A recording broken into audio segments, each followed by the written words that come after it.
Avec la grippe, là, c'est assez compliqué. Ah, ok. De l'autre côté, Ouais. chez vous là-bas, il fait très froid, hein. Non, il fait très chaud. Ces derniers temps, il fait très Ah, il chaud. fait très chaud. C'est la saison pluvieuse, ouais. Ok. Bon, nous, on est quand même habitués, hein. Ces derniers temps, je ne sais pas si on est à 35 degrés, je ne sais pas. Mais il fait très chaud. Ouais, on me l'a dit. On m'a dit que était à 38 dernièrement. Ouais, il faut boire beaucoup d'eau. Ah, en tout cas, c'est hyper important. Et les boulots, ça va? Oui, oui, oui, ça va. C'est super. Et de votre côté? Non, non, ça va, ça va. Je pense que je vais revenir vers toi bientôt. Je travaille sur un projet, Ok. toujours dans le RH. On finalise Mhm. d'ici une semaine et puis on va peut-être en reparler pour voir Ok. dans quelle mesure collaborer là-dessus. Ok. Ouais. D'accord, je suis partant. Alors, c'était prévu qu'aujourd'hui on parle justement pension des retraites. Ouais. C'est aussi une dimension très importante pour les RH, surtout que vous devez prendre en compte les tenants et les aboutissants de cette rubrique pour voir dans quelle mesure sensibiliser vos collaborateurs, si pas l'employeur. Mhm. Parce que la difficulté que nous avons aujourd'hui, c'est que les employés se voient déduire les 5%, par exemple, de la CNCS à la fin de chaque mois, de la période de paye, bien sûr. Mais curieusement, certains n'ont jamais été enregistrés à la sécurité sociale. Oui. D'autres encore sont enregistrés, mais l'employeur ne paye pas. Donc la CNCS, disons, ne les reconnaît pas. Alors cela pose un tout petit peu, bon, cela pose un gros souci, justement à la fin de la carrière. À la fin de la carrière, on souhaitera peut-être vivre de sa pension de retraite, mais malheureusement, on ne peut pas en bénéficier parce qu'on n'a pas rempli les conditions. D'autant plus que pendant son parcours professionnel, on n'avait pas pris soin de suivre des prêts, être régulier par rapport à ses cotisations à la sécurité sociale. Alors je pense que les éléments que nous allons partager ici vont te permettre de voir dans quelle mesure accompagner les équipes pour qu'elles soient en ordre, mais surtout il faut sensibiliser au niveau du sommet, sensibiliser la hiérarchie de Ouais. l'importance de pouvoir payer la sécurité sociale chaque mois. Parce que les salariés, eux, Ok. ils ont quand même accepté cette réalité de se faire couper 5% de leur base imposable chaque mois. Et ces 5% doivent justement arriver à la sécurité sociale. Donc, nous allons Ok. définir avec vous ce que c'est la pension des retraites et question de voir à travers cette définition ce que cela implique réellement. Ok. Alors, nous disons que la pension des retraites, par définition, c'est une sorte de revenu, mais des remplacements. Pourquoi c'est un revenu de remplacement? Parce que ce n'est pas un salaire que l'on touche à la fin de chaque mois après prestation, mais à ce moment-là, on est quasiment en repos, mais la CNCS vous sort quand même une enveloppe qui vous permet de nouer les deux bouts. Donc, on va s'organiser pour nouer les deux bouts avec cette enveloppe qu'on reçoit comme pension de retraite. Donc, Mhm. et puis c'est payé périodiquement, hein. C'est payé périodiquement. La CNCS ne paye pas tous les mois, mais plutôt chaque trimestre. Donc, chaque 3 mois, vous avez accès à votre pension de retraite et vous saurez comment vous organiser avec. Donc, s'il faut reprendre la définition, la pension de retraite est un revenu de remplacement payé périodiquement aux salariés qui a fait valoir ses droits à la retraite. Faire valoir ses droits à la retraite, je pense que c'est important de réfléchir là-dessus, faire valoir ses droits. Pourquoi on insiste sur le fait de faire valoir ses droits? Eh bien, c'est parce que c'est pas tout le monde automatiquement qui, à la fin de la carrière, aura accès à la pension de retraite. Donc, il faut Ouais. savoir brandir certaines évidences qui certifient que oui, la CNCS vous reconnaît et du coup, on va ouvrir un dossier pour pouvoir commencer à payer votre pension. Ok. Et pour faire valoir ses droits maintenant à la retraite, il y a certaines conditions à remplir au préalable. Et parmi ces conditions, attendez, je vais piner.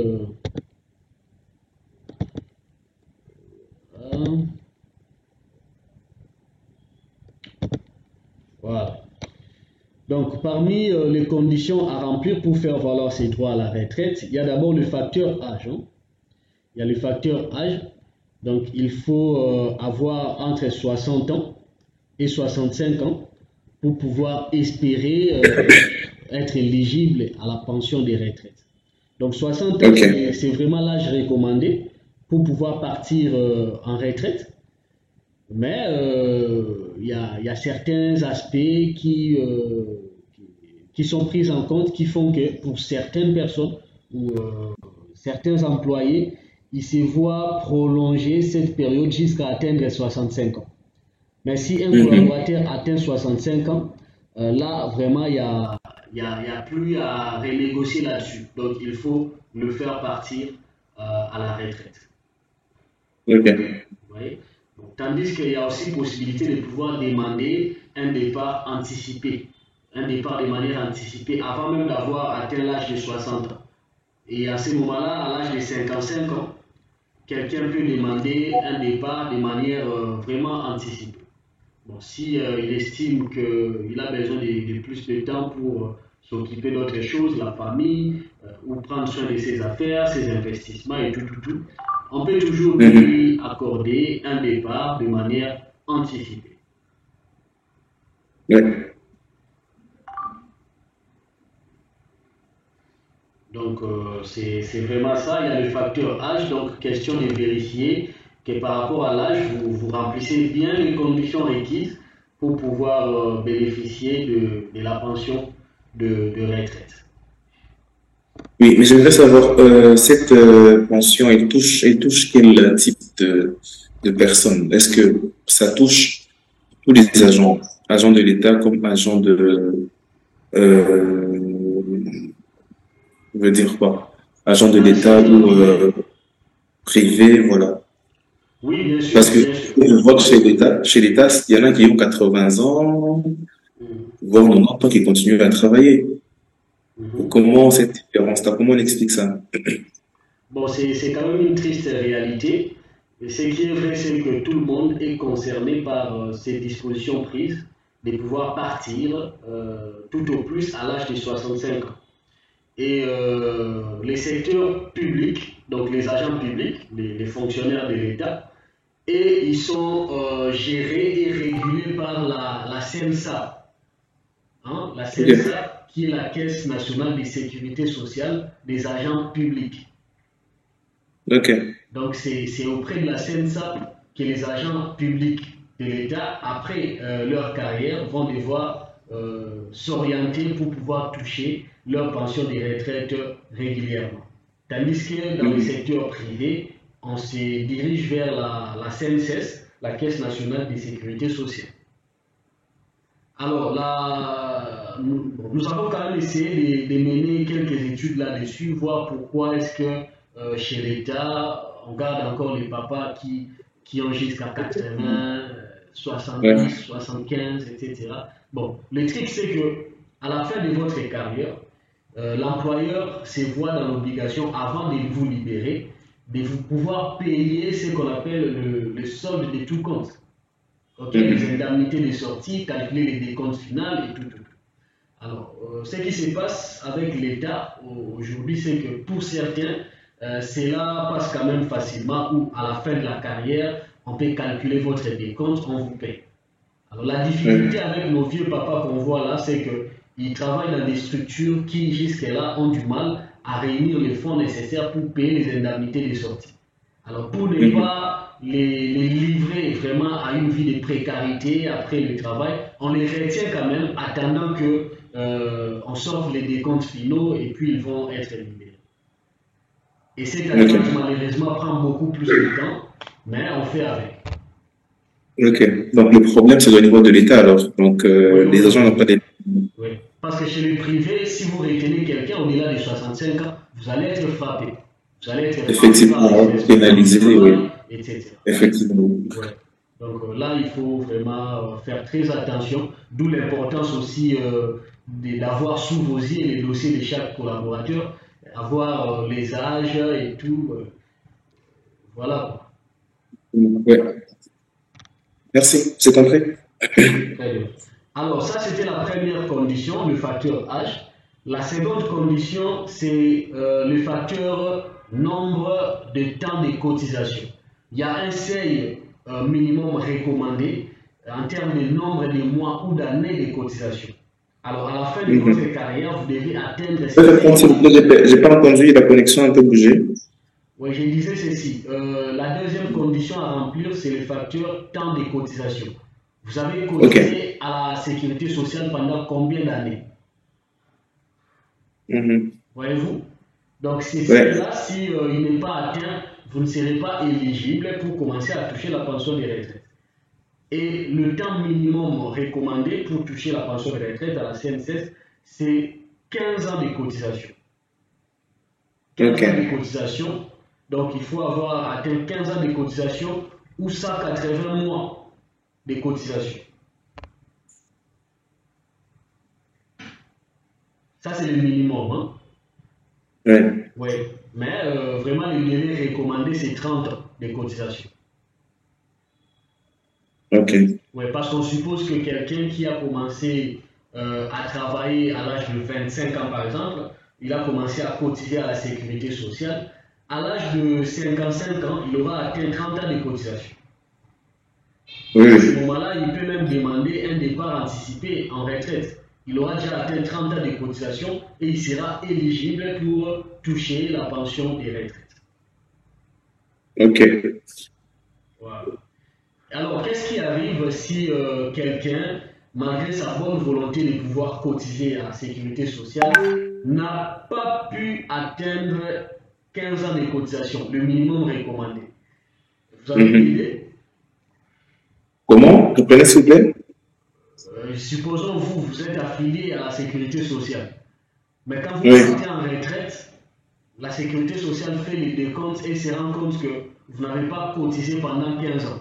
Vous avez cotisé pendant moins de 15 ans. Mais vous avez quand même cotisé. Vraiment moins de Cotisé. 15 ans. Ouais. Ouais, là, ça sera un débat acharné avec. Bon, pas vraiment un débat, mais ce sont des dispositions déjà prévues. Alors, Ok. quand vous n'avez pas atteint le seuil recommandé, donc vous n'êtes pas éligible, vous n'allez pas non plus perdre caduc toutes les années de cotisation. Si vous avez par exemple Oui. cotisé pendant 10 ans, vous ne perdez pas. Alors à ce moment-là, la Mhm. sécurité sociale va vous payer une sorte d'allocation unique, ok, en Ok. forme de remboursement de ce que vous avez dû payer ou contribuer à la sécurité sociale. Ok. Donc, d'où l'importance de vraiment veiller à être en ordre avec la sécurité sociale pendant qu'on est encore en forme, pendant qu'on est encore jeune. Parce qu'il ne faut pas Oui. atteindre 50 ans pour essayer de mettre en ordre son Mhm. dossier à la sécurité sociale, parce qu'après, vous pouvez être le meilleur perdant. Oui. Vous pouvez être le meilleur perdant. Donc, il faut cotiser. Et quand on vous coupe vos 5% de la CNSS, essayez de vérifier si réellement cet argent est bien orienté vers sa cause. Parce qu'il y a des employeurs qui vous soutirent cet argent, mais après ils ne versent pas à la sécurité. Ce qui pose problème après. Effectivement.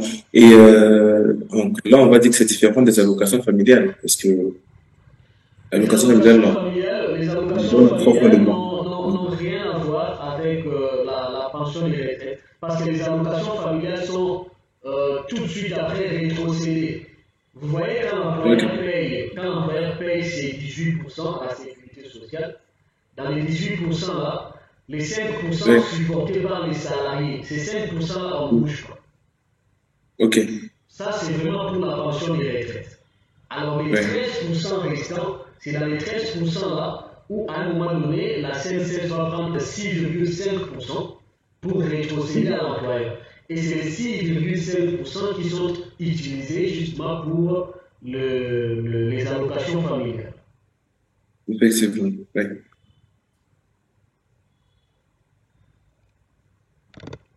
C'est clair, merci. Ok, donc là c'était la deuxième condition. Et la troisième condition à remplir, il faut également avoir arrêté avec toute activité salariée. Ok. Donc vous ne pouvez pas être là en train de toucher un salaire quelque part et de l'autre côté vous exigez à la sécurité sociale de vous payer la pension de retraite, ça ne se fait pas.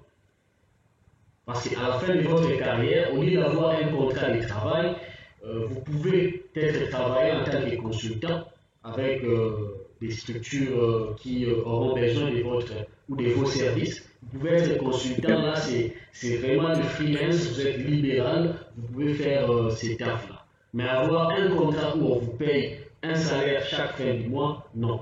Ça Ok. vous ne serez pas éligible pour pouvoir toucher la pension de retraite. Ok, c'est clair. Voilà. Alors, dès lors que vous avez rempli ces trois conditions précitées, je pense que vous pouvez déjà commencer à constituer votre dossier pour pouvoir soumettre à la sécurité sociale pour examen. Et dans le dossier que vous constituez, vous notez qu'il vous faudra présenter une preuve de rémunération des 60 derniers mois.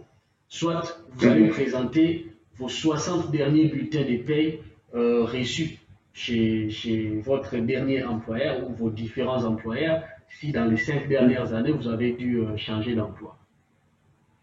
Ok. Les 60 bulletins de paye là représentent 5 ans d'activité, hein. 12 mois x 5, ça fait 60. Ouais. Et la CNSS va tabler sur ces 5 dernières années pour déterminer même qu'est-ce qui vous sera payé en termes de pension des retraites. Ok.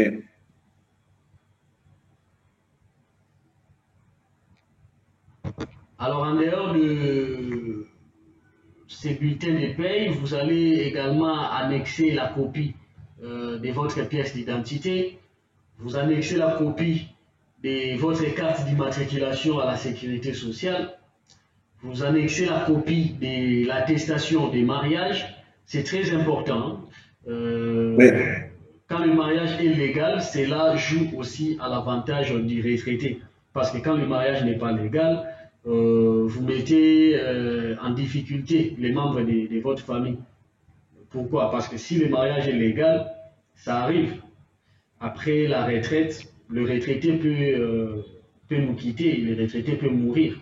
Et en ce moment-là, si le mariage était légal, donc vous voyez que même la veuve, elle est protégée parce qu'elle va continuer à toucher ce qu'on va appeler la pension de reversement. Donc c'est la pension de retraite qu'on commence à reverser auprès de la veuve. Voyez-vous? Donc c'est un avantage pour la veuve que le mariage soit légal. Si le mariage n'est pas reconnu, la CNSS non plus ne va pas reconnaître les droits de la femme avec qui vous avez passé votre vie.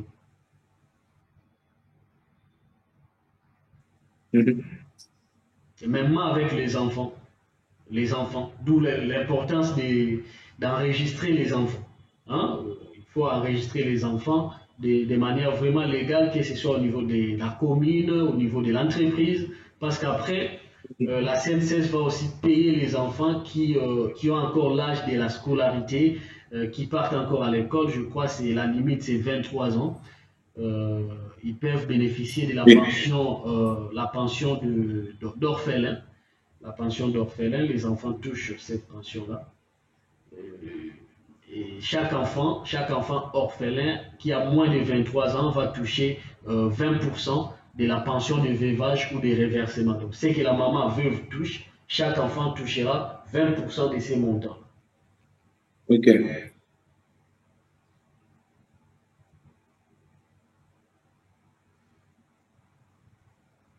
Mais ils sont malins parce que après, lorsqu'on réfléchit,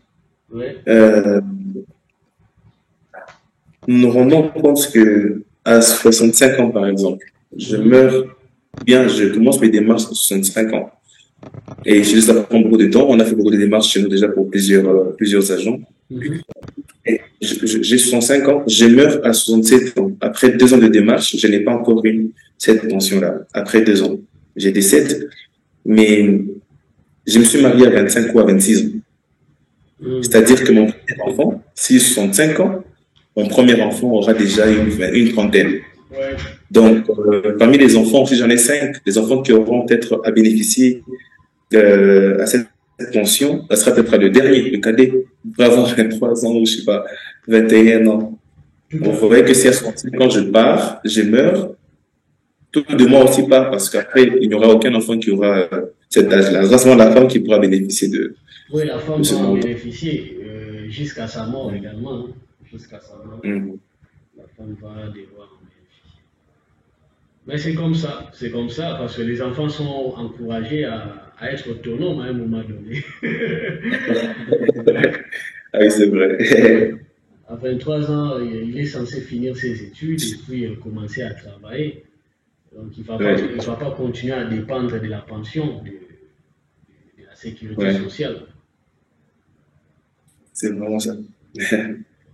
Mais les démarches que vous avez menées pour aider vos collaborateurs à toucher la pension, ça prend plus de temps? Ça prend plus de temps que ça à la sécurité sociale? Oui, oui, et ce n'est pas le seul cas. Ici, chez nous, en tout cas, il y en a beaucoup. Vous allez trouver la CNSS des filles, là, et des gens, de façon même fatigués, ils partent même peu, ils rentrent. Donc, ça prend quand même beaucoup de temps, les démarches.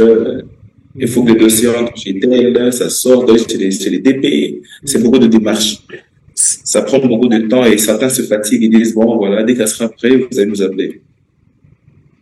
Ben, en fait, c'est un dossier qu'il faut commencer à préparer une année avant de libérer euh, le retraité. Donc, vous l'informez Ouais. d'abord une année à l'avance et puis pendant ces temps, vous lui donnez vraiment la liste des éléments à réunir. Comme ça, dès qu'il sort de sa retraite, il a déjà tous les documents nécessaires. Voyez-vous, parce qu'il ne faut pas qu'il commence à réunir les documents à la fin de, de sa carrière. Parce que là, ça va encore lui prendre du temps. Imaginez réunir 60 bulletins de paie. Bon, Mhm. hein, il faudra peut-être retourner à la direction des ressources humaines pour qu'on puisse refaire certains bulletins perdus, etc. Bon, vous voyez, ça demande du temps. Donc il faut vraiment lui Ouais. accorder une année pour mener toutes ces démarches. Effectivement. Donc, une année en avance, hein. Ouais. Alors, je vais partager mon tableau pour voir rapidement sur quelle base la CNSS détermine le montant qui va être payé comme pension de retraite, les éléments de calcul, comment ça marche. Je vais share les screens.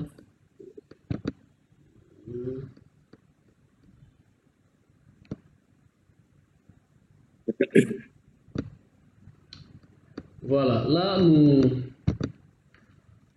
avons un calcul modèle. Nous allons par exemple mettre ici bon, la fonction des retraites. Ici, on a les renseignements généraux.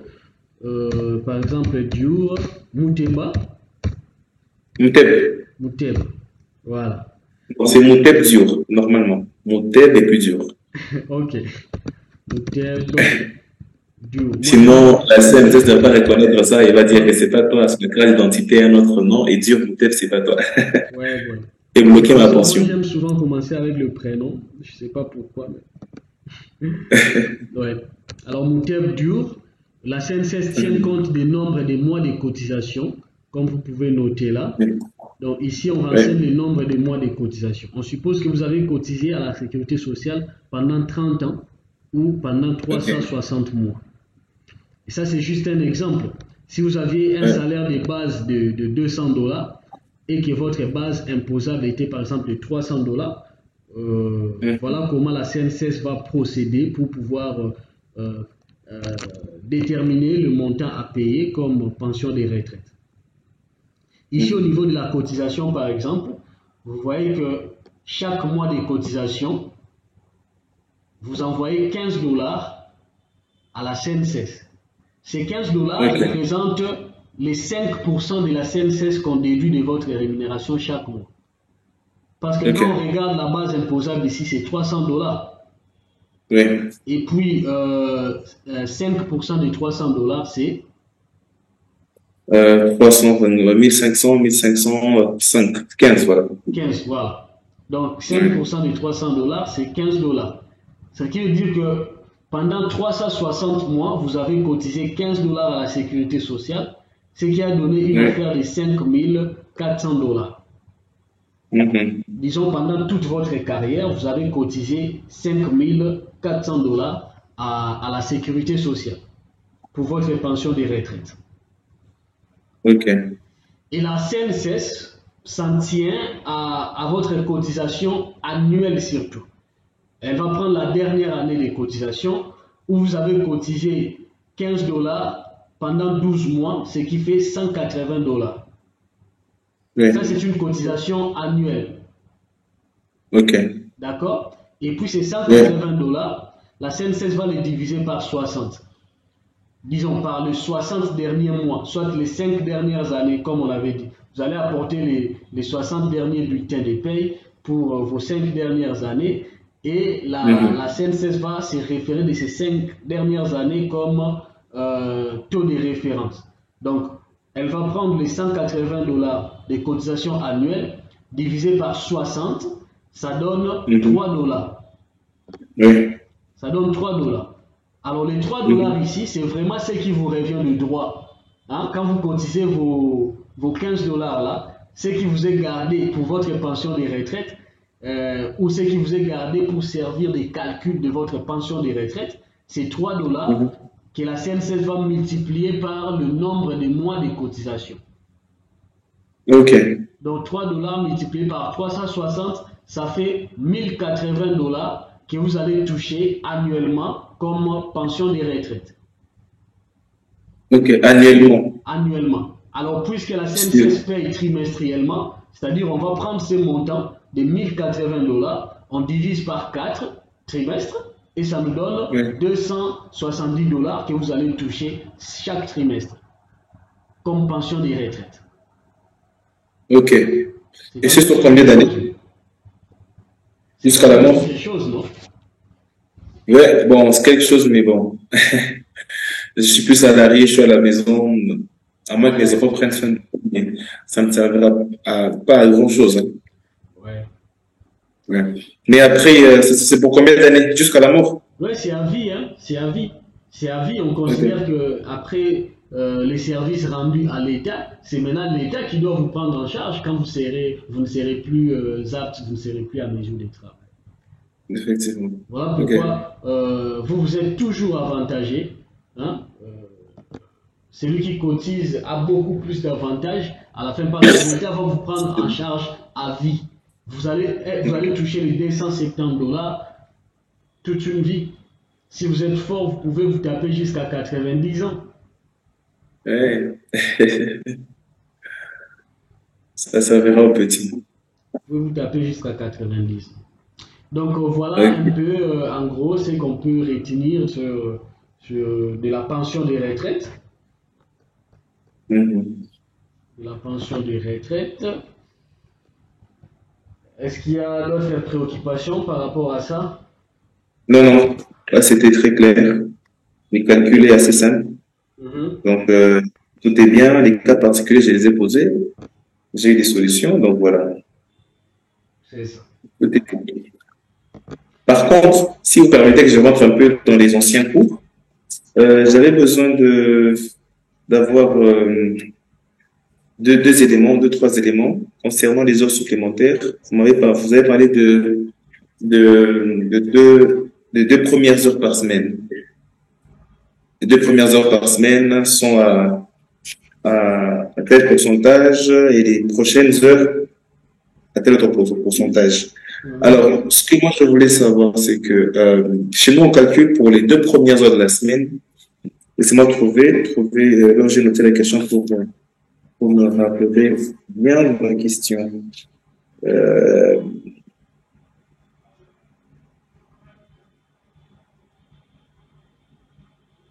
ok.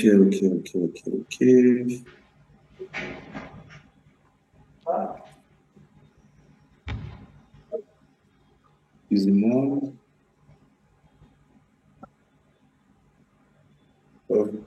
quelque chose de la France. Ça va bientôt couper. Ça va bientôt couper. Ok, Mais sorry. Donc, c'est une les deux précision premières que heures. vous pouvez m'envoyer même par message. Ok, pas de souci. Vous Mais en l'envoyez fait, par c'était par WhatsApp. rapport aux heures de la semaine. C'est-à-dire les premières heures de la semaine sont, sont taxées à 30%, les heures supplémentaires. Et les prochaines heures qui vont suivre la semaine, c'est 60%. Et le reste, c'est sur 100%. Est-ce qu'il y a un document qui valide cela ou Oui, il y a une disposition légale pour ça. Le reste là, parce qu'après, 100%, c'est les heures de nuit, hein, et plutôt les jours des repos. les jours fériés, ouais, Voilà, les les jours jours fériés, fériés, les ouais. dimanches là, c'est 100%, mais les heures de nuit, c'est 60%. Les heures supplémentaires au-delà des 2 heures, c'est 60%. Et puis, les 2 premières heures, c'est 30%. C'est dans le code du travail, je vais vous envoyer la référence. Ok, parce qu'en fait, nous, chez nous, on calcule les deux premières heures. Non, les deux premières, chez nous, on calcule les 6 premières heures à 30%. Et Les donc, moi, je voulais savoir, en premièrement, fait, c'est la ouais, pratique qui s'est appliquée les années antérieures, les années passées, mais depuis quelques temps, c'est deux. Hein, c'est une disposition qui a été modifiée par un arrêté ministériel, donc ce n'est plus ok. 6 heures d'avant, mais plutôt 2 heures. Ah, en tout cas, j'ai besoin de cette année ministérielle, là. J'en ai vraiment besoin. D'accord, écrivez-moi, pourvu que je n'oublie pas, je vais vous les trouver et puis partager. D'accord. Et les Merci beaucoup. transports, vous payez combien? Combien de courses des transports? Chez nous, Oui, bon, avec la disposition de l'année passée, de 2022, comment, décembre le ministère 2022. ouais, de décembre 2022, Changement des filles. c'est allé de 4 courses à 6 courses. Très bien, très bien. Ok. Là, vous êtes quand même un jour. J'allais juste Ouais. vérifier. J'allais vérifier. Non, ce sont des informations qui passent comme ça. Faute de Ouais. lecture, vous pouvez rester dans les anciennes pratiques, tandis qu'il y Ouais. a, il y a déjà un changement considérable sur le Mhm. marché. Il faut toujours se mettre en ordre. Ok. D'accord? Laissez-moi quelques points sur WhatsApp. Je vais voir comment vous apporter ces évidences ou ces références. Ok. D'accord. Et pour demain, c'est possible qu'on travaille ou bien Demain, c'est samedi. J'aurai une connexion à 16 heures avec les Kenyans. On peut faire ça le dimanche? à quelle heure? Dimanche, on se libre que le soir, 18h, 19h, c'est là que je suis libre. Oui, on peut le faire. Ok. On peut le faire. Dimanche, 19h alors. Ouais, on s'écrit de toute façon Oui, oui. pour se positionner et puis à un moment donné, on va se connecter. Ok. Il reste la Ça masse sera le salariale sujet. qu'on devrait aborder, mais on n'a pas pu. Hein, on va en parler et puis voir comment intégrer un autre module. Je vais vous Ok. communiquer. C'est quoi le thème? J'ai parlé de la masse salariale, j'essaie de checker quel est le module que nous n'avons pas vu ensemble et puis je vais vous communiquer. Ah, d'accord, il n'y a pas de souci. Merci. Très bien, je vous souhaite bonne journée, bon boulot. La fin Merci, de la pareillement. semaine, la fatigue est déjà au rendez-vous, mais on fait avec. Oui, oui, on n'a pas le choix. Ça va. Ok, Portez-vous bien. merci.